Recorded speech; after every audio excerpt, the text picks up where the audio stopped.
अध्याय 3 पाद 2 सूत्र संख्या 18 17 3-2-17 दर्शयति चाथो अपि स्मर्यते। दर्शयति माने श्रुति यही दिखलाती है, माने और इसके अतिरिक्त स्मर्यते स्मृतियों में भी यह ही स्मरण किया गया है। स्मृति भी इसी का प्रतिपादन करती हैं।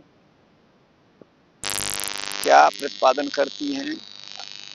यह आत्मा अपहत पापमा, जो आत्मा है पर ब्रह्म है, यहाँ आत्मा का अर्थ ब्रह्म है, वो अपहत पापमा पाप से रहित है, पाप शून्य है, दोष शून्य है। तो श्रुति में कहाँ लिखा है? तो बोले निष्कलम निष्क्रियम शांतम निरवध्यम निरंजनम। परमात्मा निष्कल है, निष्क्रिय है, शांत है, निर्वध्य माने दोष रहित है, अवध्य दोष को कहते हैं, दोष वर्जित है, और निरंजन मायातीत है। अंजन नाम माया का है, निरंजन माने माया से परे है। तथा सत्य काम सत्य संकल्प, परमात्मा को सत्य काम तथा सत्य संकल्प भी श्रुति में कहा गया है। ये जो वाक्यगण हैं ये उभय लिंगम ब्रह्म दर्शयति, दोनों ही प्रकार से ब्रह्म का प्रदर्शन करते हैं, माने सगुण और निर्गुण ये कहना चाहते हैं। अपि स्मर्यते अथ स्मर्यते भी, और ऐसा स्मरण भी किया जाता है, माने स्मृति में भी यही कहा गया है। यस्मात् क्षरमति तो हम अक्षरादपि चोत्तम अतोस्मि लोके वेदे च प्रथितः पुरुषोत्तम। भगवद गीता 15वें अध्याय का है ये। यस्मात् माने जिस कारण से, क्षरम अतीतो मैं क्षर स्वभाव वाली माने परिणाम स्वभाव वाली प्रकृति से परे हूं, तथा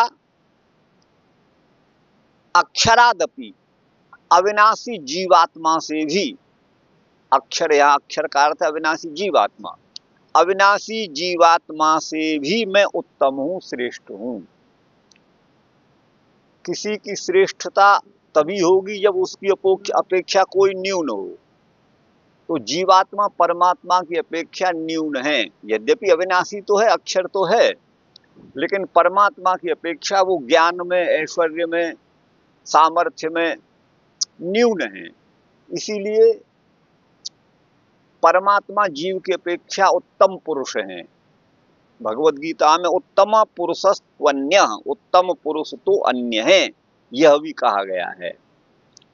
तो चूंकि मैं क्षर माने परिणाम स्वभाव वाली प्रकृति से अतीत हूं और अक्षर माने अविनाशी जीवात्मा चेतन तत्व से भी उत्तम हूं, अतः माने इसी हेतु से लोक में और वेद में पुरुषोत्तम नाम से मैं प्रथित माने विस्तृत हूं, विख्यात हूं, प्रसिद्ध हूं।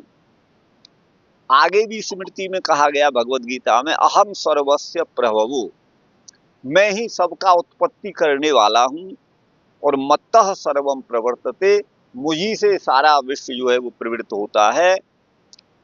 अगले वाक्य में अथवा बहुनैतेन किं ज्ञातेन तव अर्जुन, और अर्जुन और बहुत ज्ञात से क्या प्रयोजन है, तुम केवल इतना समझो। विष्टव्यामिदं कृष्णम एकांशेन स्थितो जगत, सारे जगत में, इस सारे जगत को मैं अपने एक अंश मात्र से धारण किए हुए हूं, एक अंश मात्र में ये सारा जगत स्थित है, इत्यादि इस वाक्य से सिद्ध होता है। अतएव चोपमा सूर्य का दिवत, अगला सूत्र है, इसमें जो मैंने लिखा है इसको आपको बता दूं। अतः माने इसलिए, एव ही, उपमा माने हाँ ये है, दर्शयति माने दिखलाता है, च माने तथा, अथो माने और भी, अपि माने भी, स्मर्यते स्मरण किया गया है। ब्रह्म का प्रज्ञान घन चिन्मात्र स्वरूप वैदिक वांग्मय में प्रदर्शित किया गया है। ठीक गुरु भाई? क्योंकि आह चित्तन मात्र में परमात्मा को चित्त स्वरूप बताया गया था, आनंद स्वरूप बताया गया था। तो वही यहाँ अगले सूत्र से कहते हैं कि परमात्मा के चित्त स्वरूप का वर्णन श्रुति भी करती है और स्मृतियां भी करती हैं। तो वैदिक वाङ्मय में प्रदर्शित किया गया है क्या? ब्रह्म का प्रज्ञान घन चित स्वरूप, चिन्ह मात्र स्वरूप, तथा स्मृति ग्रंथों में भी ब्रह्म को अज्ञान माने तमस से परे प्रकाश स्वरूप स्मरण किया गया है। तो बोले वैदिक वाङ्मय में परमात्मा को चित स्वरूप, ज्ञान स्वरूप, ज्योति स्वरूप कहाँ कहा गया है? तो बोले छांदोग्य 8:12-3 में परम ज्योति रूप संपद्य, अगला आगे है इसका वाक्य, स्वेन रूपेण अभिनिष्पद्यते, परम ज्योति को प्राप्त होकर के अपने रूप में वो अभिनिष्पन्न होता है। तो परम ज्योति यहाँ पर परम पिता, परम प्रकाश स्वरूप, ज्ञान स्वरूप, चित्त स्वरूप परमात्मा को यहाँ परम ज्योति शब्द से कहा गया है। परम ज्योति स्वरूप ब्रह्म को प्राप्त करके स्मृति में भी ज्योतिषाम अपि तज्ज्योतिष तमसः परमुच्यते, भगवद गीता 12:17, वह ब्रह्म सूर्य आदि प्रकाशकों को भी प्रकाशित करने वाला होने से ज्योतियों का भी ज्योति है तथा तमस माने अज्ञान से परे है। इस प्रकार श्रुति स्मृतियों में ब्रह्म प्रकाश स्वरूप, चिन्मय तथा तमस से परे है, ऐसा कहा गया है। ठीक है ना? परे कहा गया है, इसको यहां लिख दूं, वाक्य तभी बैठेगा। परे कहा गया है।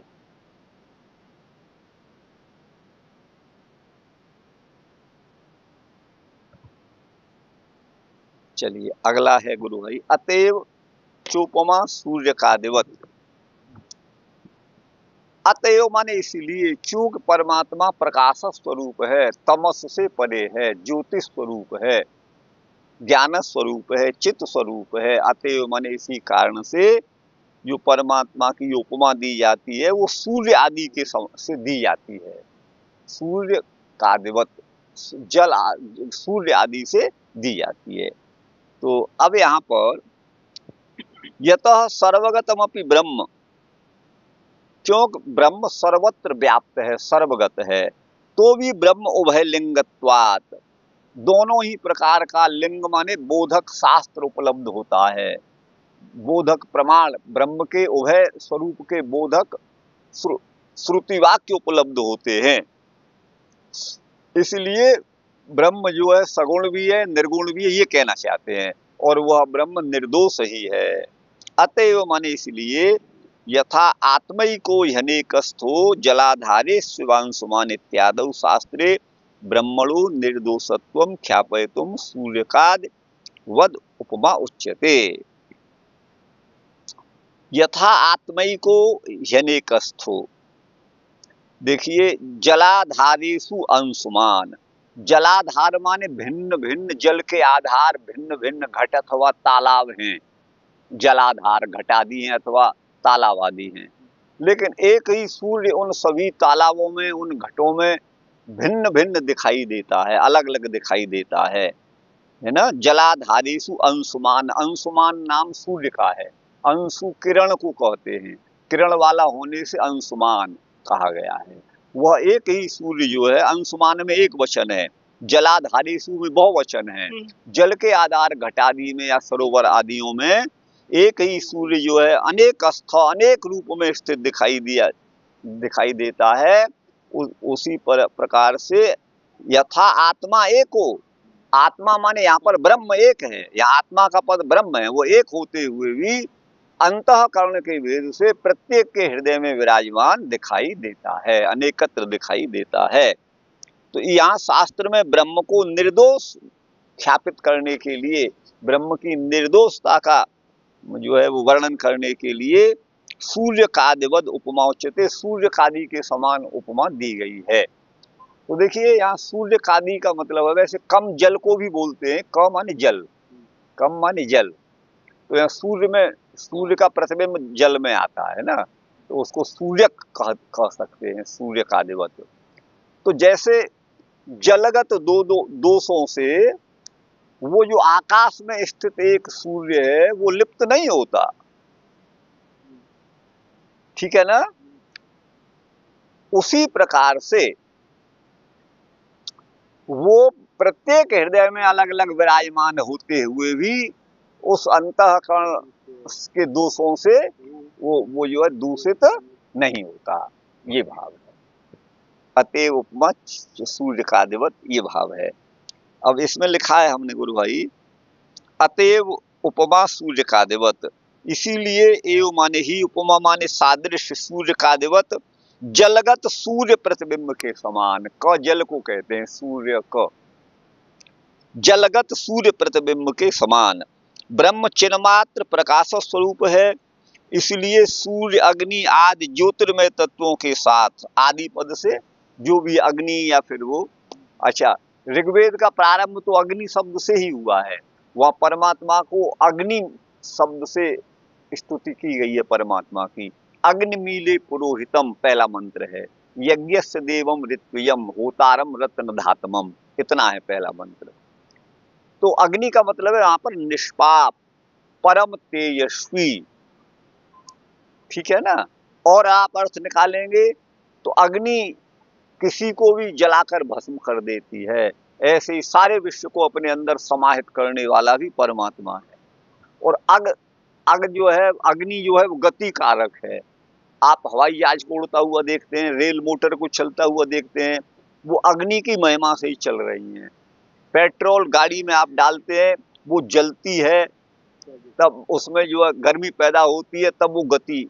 तो संसार की गति भी अग्नि माने परमेश्वर के द्वारा है, और इस संसार की उत्पत्ति भी परमात्मा के ही द्वारा है।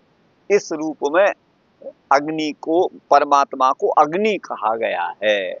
अग्नि निष्पाप भी है, इसलिए निर्दोष है। तो उसी तरह से यहाँ पर समझना चाहिए, सूर्य कादिवत में आदि पद से सूर्य जो है वो अग्नि या प्रकाश आदि के समान, आदि की उपमा उनको दी जाती है।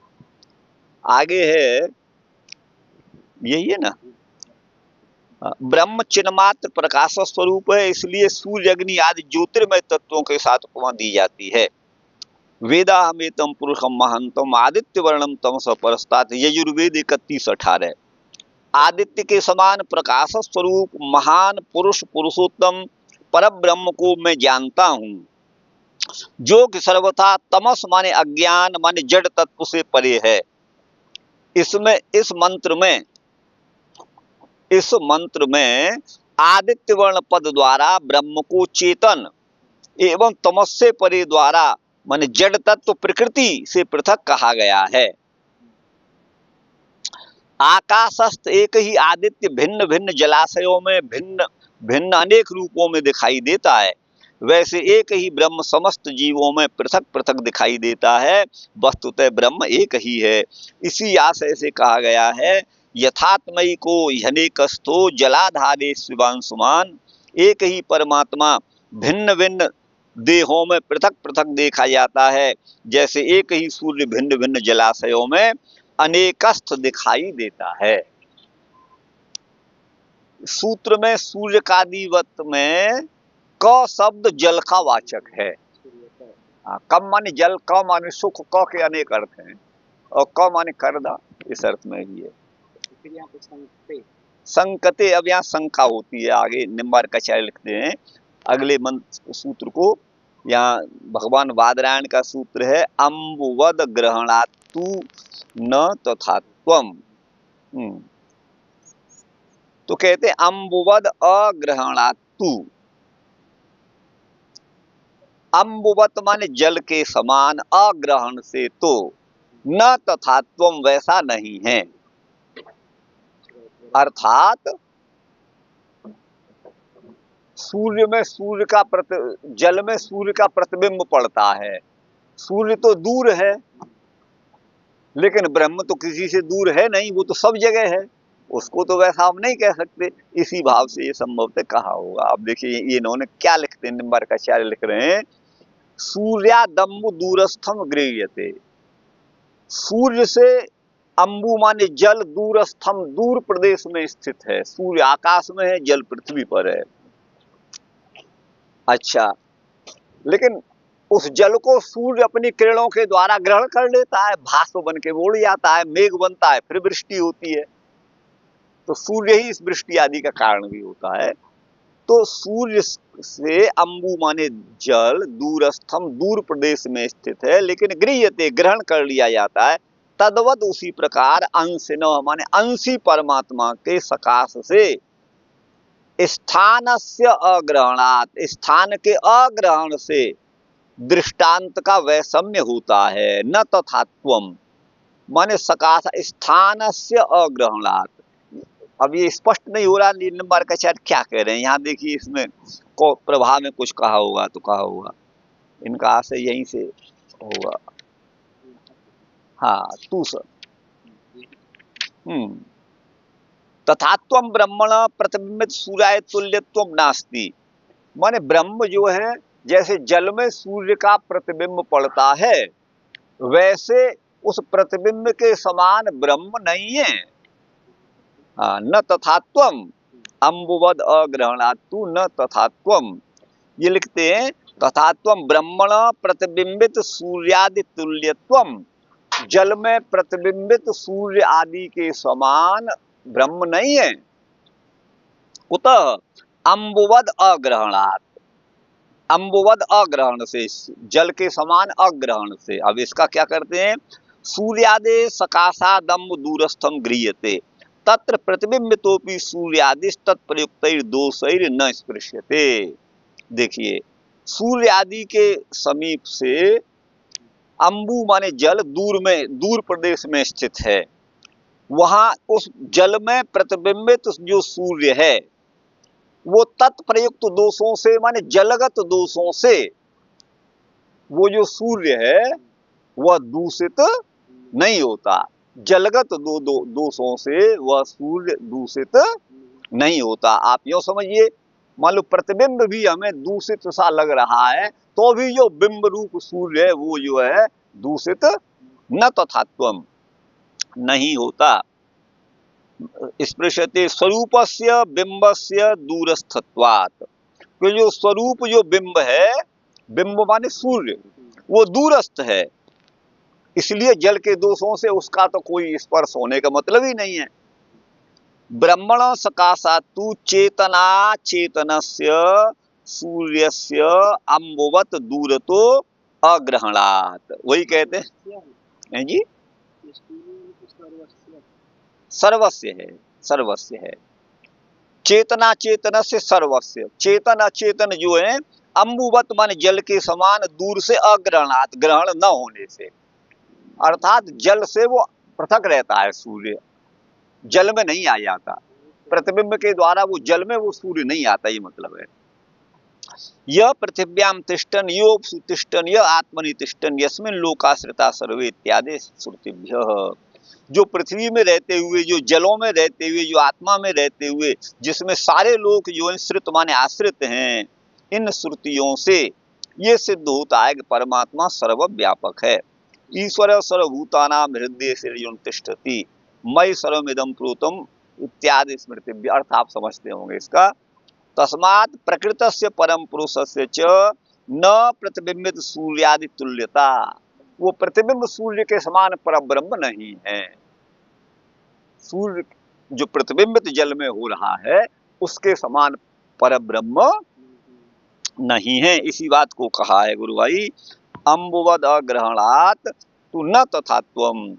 अंबुवत जल में प्रतिबिंबित की तरह अग्रहणात् ग्रहण न होने से, तू माने किंतु जल में प्रतिबिंब की तरह हाँ ग्रहण अग्रहणात्, अंबुवद अग्रहणात् ग्रहण न होने से,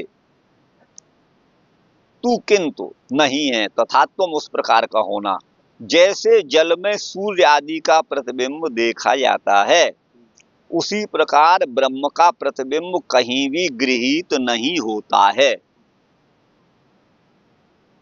गृहीत होता है? नहीं हो सकेगा, नहीं होता है। अच्छा इसमें एक बात और आपको बता दें, ये एक दृष्टांत किसी एक अंश में ही सफल होता है, वो सर्वांश में नहीं होता। नहीं तो फिर सर्वांश में वो वैसा ही हो जाएगा तो दृष्टांत और दाष्टांतिक में भेद ही नहीं रह जाएगा। इसलिए किसी एक अंश मात्र पर प्रकाश कोई दृष्टांत डालता है।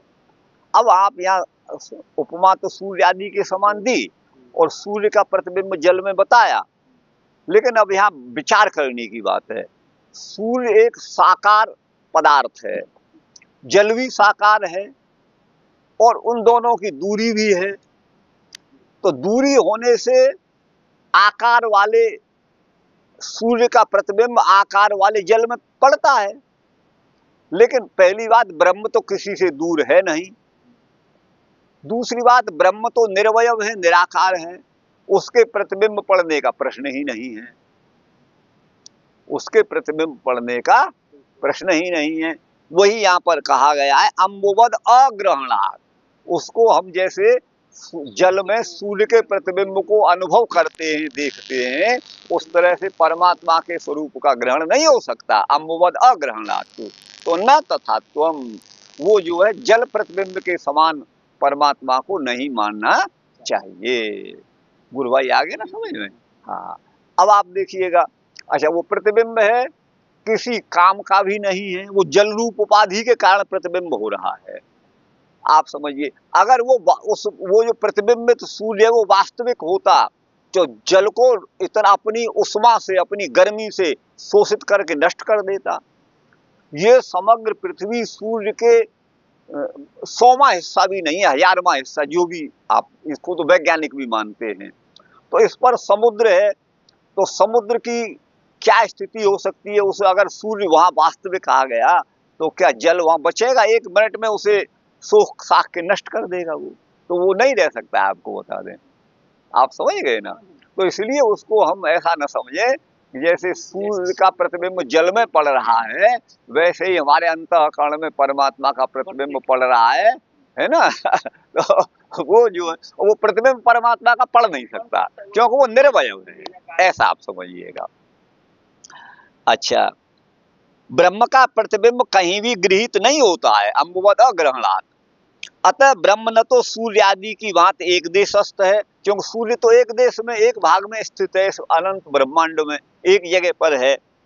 और न ब्रह्म का कहीं प्रतिबिंब संभव है, क्योंकि प्रतिबिंब तो सावयव साकार वस्तु का होगा, निराकार का तो होगा नहीं। सूर्य तथा जल दोनों ही सावयव हैं तथा प्रतिबिंब के लिए अपेक्षित दूर भी हैं।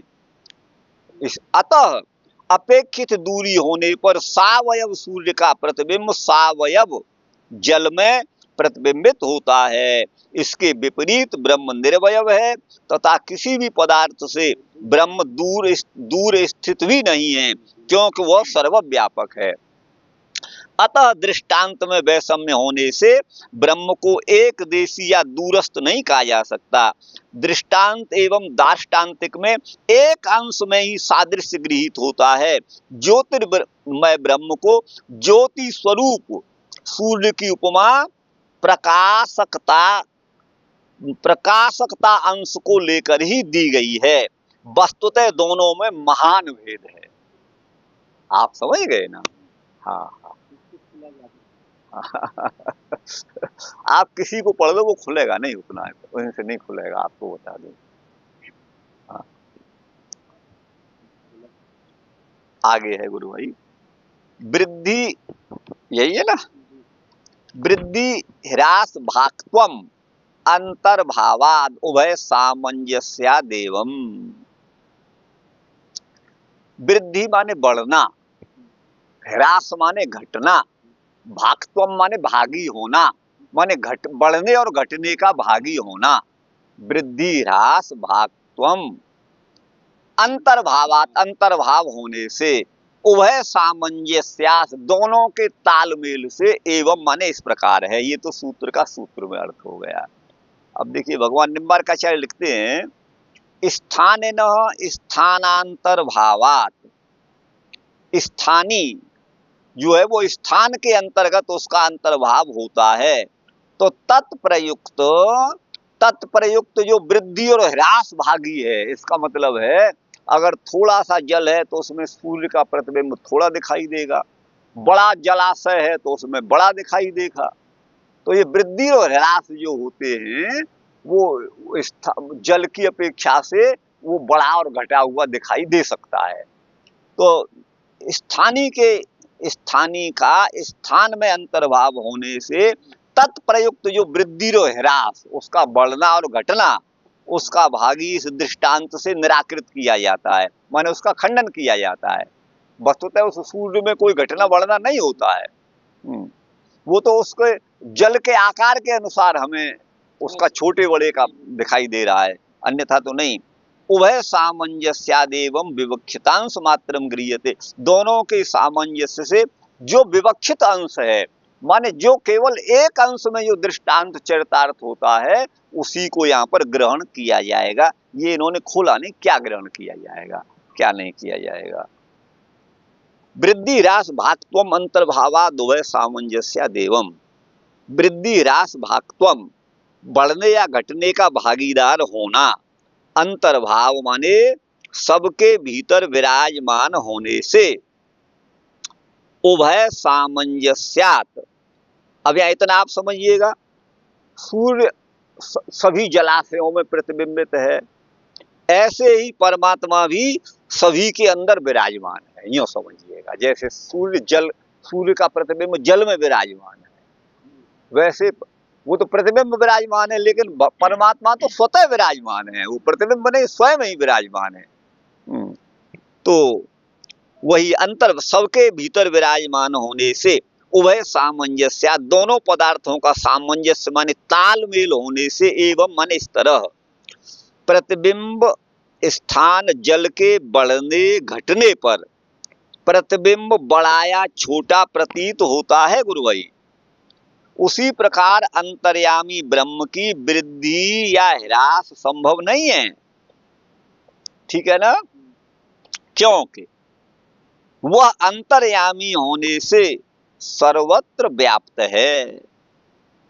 बढ़ना घटना एक देशी या सावयव पदार्थ में ही संभव है। रबड़ छोटी आप खींच के उसे बड़ी कर दो, क्योंकि वो सावयव है, लेकिन ब्रह्म तो पहले से ही सब जगह, वो कहाँ बढ़ेगा कहाँ घटेगा, न उसका घटना न बढ़ना संभव है। सर्वव्यापक निरवयव ब्रह्म में घटना बढ़ना ये नहीं है, सावयव पदार्थ ही घटना बढ़ना उसमें संभव है। एक देशी या सावयव पदार्थ में ही संभव होता है। सर्वव्यापक निरवयव ब्रह्म में घटना बढ़ना वृद्धि ह्रास संभव नहीं है। जल में प्रतिबिंबित सूर्य आदि वास्तविक नहीं है, वो वास्तविक सूर्य थोड़े हैं। ब्रह्म तो सभी के बाहर व भीतर वास्तविक स्वरूप से विराजमान है, यही मैं कह रहा था अभी। यह पृथिव्याम तिष्ठन यो अपसु तिष्ठन, जो पृथ्वी में रहता हुआ, जो जलों में रहता हुआ, आदि श्रुति ब्रह्म को पृथ्वी जल आदि में स्थित कहती है। उभय सामंजस्यादेवं, दोनों के सामंजस्य माने समानता से ही वृद्धि ह्रास होते हैं। जल एवं सूर्य में क्या सामंजस्य है, दोनों सावयव हैं। वह सामंजस्य दोनों ही जो है, सूर्य भी और जल भी, दोनों सावयव माने साकार हैं। तो दोनों के सामंजस्य से ही, ठीक है ना, सामंजस्य माने समानता से ही वृद्धि ह्रास होते हैं। जल एवं सूर्य में सावयवत्व एवं एक देशस्थ रूप सामंजस्य है। अपनी जगह पर जल है, अपनी जगह पर सूर्य है, दोनों एक देशीय हैं और दोनों सावयव हैं। तो उभय सामंजस्य ये यहाँ पर आप बताइए, खुला कि नहीं खुला है ना। अच्छा, तभी उन्हें वृद्धि और ह्रास, छोटे जल में छोटा प्रतिबिंब, बड़े जल में बड़ा प्रतिबिंब, ये दिखाई देगा। अतः परिच्छिन्न वस्तु ही बढ़ती या घटती है। अपरिच्छिन्न सर्वांतर्यामी ब्रह्म सर्वथा सभी से विलक्षण है, किसी पदार्थ के साथ उसका सामंजस्य नहीं है। परिच्छिन्न माने सीमित, परिच्छिन्न माने सीमित और अपरिच्छिन्न माने असीमित। हाँ हाँ, अतः ब्रह्म में वृद्धि ह्रास संभव नहीं है। इस सूत्र में पूर्व सूत्र से 9 पद की अनुवृत्ति आती है। अब यहाँ वृद्धि ह्रास भाक्त्वम न, या न की अनुवृत्ति पूर्व सूत्र से आएगी। पूर्व में जो है, जो कहीं है ना, अग्रहण न तथात्वम से न की अनुवृत्ति आ रही है, हमने यहाँ लिख दिया है। जैसे आप व्याकरण में अनुवृत्ति करते हैं ना, तो अम्बवद अग्रहणात न, है ना, ये है। तो वृद्धि ह्रास भाक्त्वम, वृद्धि ह्रास भागत्वम न का संबंध यहाँ हो जाएगा। वो वृद्धि और ह्रास वाला नहीं है ब्रह्म, क्यों बढ़ना और घटना वह सामंजस्य से होता है। जैसा सूर्य और जल दोनों में सामंजस्य है, क्या तालमेल है, दोनों सावयव हैं, दोनों एक दिशस्थ हैं। ब्रह्म तो ऐसा हाँ ये है। अब इसमें बताइए कोई पद छूटा तो नहीं, साफ हो गया ना। हाँ, हाँ।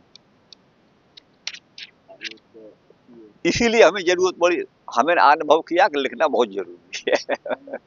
आपको बताएं। दर्शनाच्च दर्शनाच्च आगे है, दर्शनात् माने देखे जाने से भी। सिंह एवं मालवक इति लोके दर्शनाच्चैवम। लोक में किसी बालक की बहादुरी को देखकर कहा जाता है ये तो बड़ा शेर का बच्चा है, ये तो शेर है। अथवा सिंह एवं मालक, सिंह एवं मालवक, यह बच्चा तो शेर के समान है। मालवक बच्चे को बोलते हैं, बालक को बोलते हैं।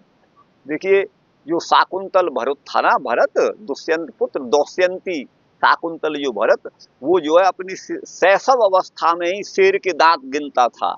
ये जो है हमारी महाभारत में वर्णन है। तो वो मतलब सिंह के समान सूरता वीरता उस बालक में है। तो वस्तुतः सिंह 4 पैरों वाला, एक बड़े विकट मुख वाला, जिसके मुख पर जटाएं हैं, एक पशु वन्य जंतु होता है, जो कि हिंसक होता है, मांसाहारी होता है, बड़ा बलवान होता है ना, वो तो होता है सिंह। लेकिन मालवक माने उसके 2 हाथ और 2 पैर, 2 आंख, 2 नाक, 2 कान, जैसा मानव का शरीर है उसकी आकृति, शेर की आकृति और बच्चे बालक की आकृति में, मनुष्य के बालक की आकृति में बड़ा अंतर होता है। लेकिन फिर भी वहां बालक को शेर कह दिया जाता है। अच्छा, क्षत्रिय लोगों में शेर के समान सूरता वीरता देखी गई, तो वो अपने नाम के आगे सिंह लगाने लग गए, है ना, अपने आगे सिंह लगाने लग गए।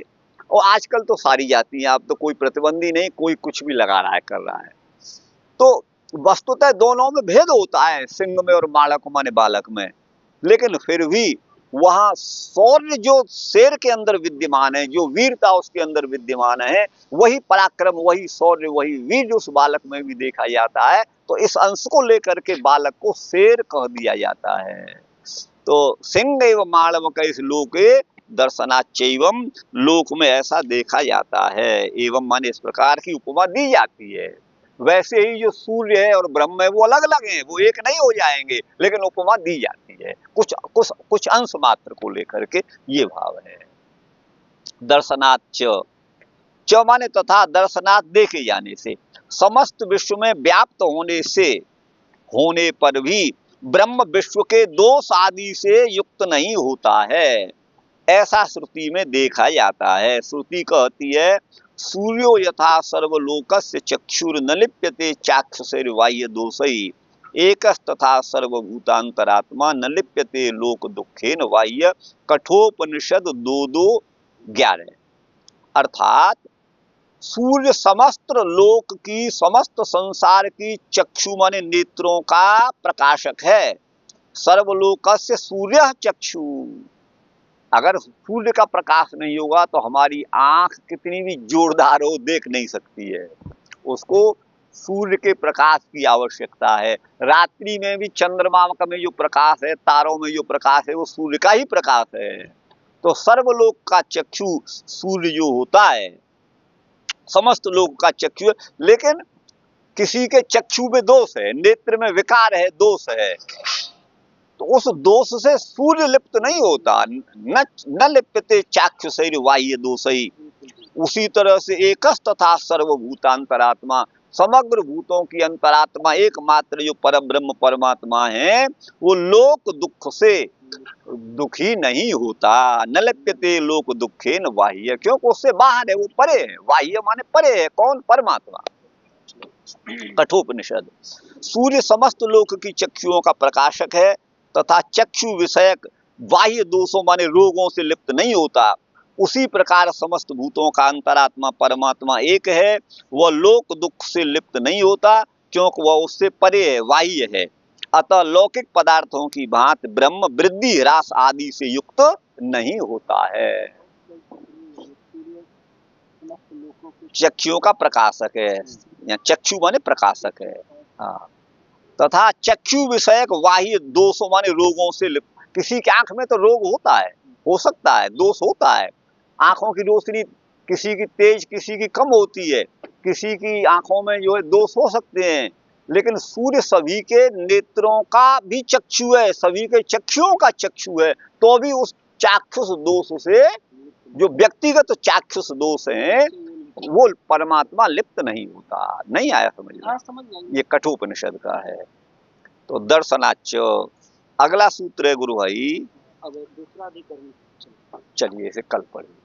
कितना हुआ?